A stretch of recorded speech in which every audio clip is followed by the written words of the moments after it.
भारत के सभी भ्रष्ट पूंजीपति, बड़े सरकारी अधिकारी, जज, नेता और ताकतवर लोग आज एक जैसी जिंदगी जी रहे हैं। कमाई भारत में, लेकिन पढ़ाई, इलाज, भविष्य और सेटलमेंट विदेश में। नेता, मंत्री, जिला सरकारी अधिकारी, आईएएस, आईपीएस, जज, पीआईएल माफिया, अंबानी, अडानी, टाटा, बिरला, वेदांता जैसे बड़े कॉरपोरेट घरानों के बच्चे विदेशों में पढ़ते हैं, वहीं रहते हैं और वहीं अपना भविष्य बनाते हैं। प्रधानमंत्री, हो सकता है कि प्रधानमंत्री के भी बीवी और बच्चे हों। जब तक सबका डीएनए रिकॉर्ड सार्वजनिक नहीं होता, तब तक हम अंदाजा लगा सकते हैं। मुख्यमंत्री, सरकारी अधिकारी, जज, पीआईएल माफिया, सांसद, विधायक और भ्रष्ट ताकतवर पूंजीपति जैसे लोगों के परिवार भी अक्सर विदेश में बसे हुए हैं या बसने की तैयारी में हैं।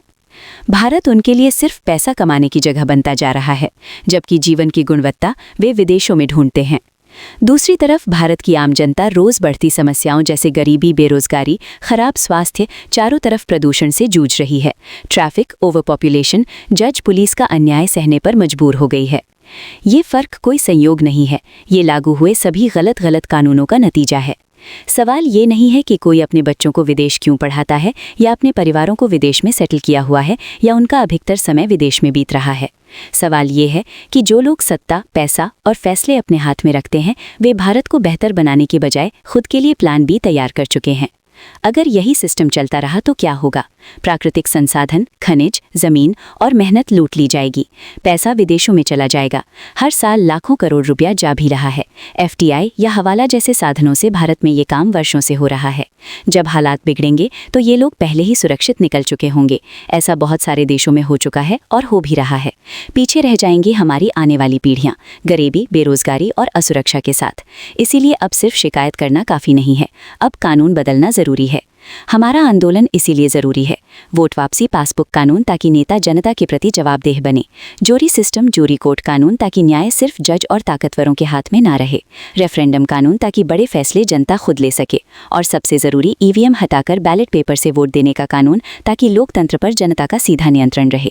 अगर ये कानून जल्द नहीं लागू हुए तो बहुत जल्दी भारत सिर्फ खनिज संसाधन लूट लिया जाएगा। भारत की अधिकतर बड़े ज़मीन के हिस्से बड़े मुनाफाखोर कंपनियां हथिया ली हैं और अब धीरे धीरे सभी भ्रष्ट पूंजीपति हमारे देश के खनिजों, जमीनों के पीछे पड़े हुए हैं, वो भी जल्दी लूट ली जाएंगी। और हमारी आने वाली पीढ़ियां सवाल पूछती रह जाएंगी कि जब सब कुछ लूटा जा रहा था तब आपने, मैंने, हम सब ने आवाज़ क्यों नहीं उठाई? आज ये प्रस्तावित कानून लागू करवाना बहुत ज़रूरी है। कल बहुत देर हो सकती है। अगर आप चाहते हैं कि भारत सिर्फ पैसा लूटने, मारने, भ्रष्टाचार करने की जगह नहीं बल्कि चैन से जीने लायक देश बने, तो इस आंदोलन से जुड़िए, आवाज़ उठाइए और इस संदेश को आगे बढ़ाइए। ये लड़ाई किसी एक नेता या पार्टी की नहीं है, ये लड़ाई हमारे बच्चों के भविष्य की है। Rahul Tiwari, right to recall party, 8810640928, rrpindia.in, evmhatao.com। EVM हटाओ सेना, ईवीएम ब्लैक क्लास।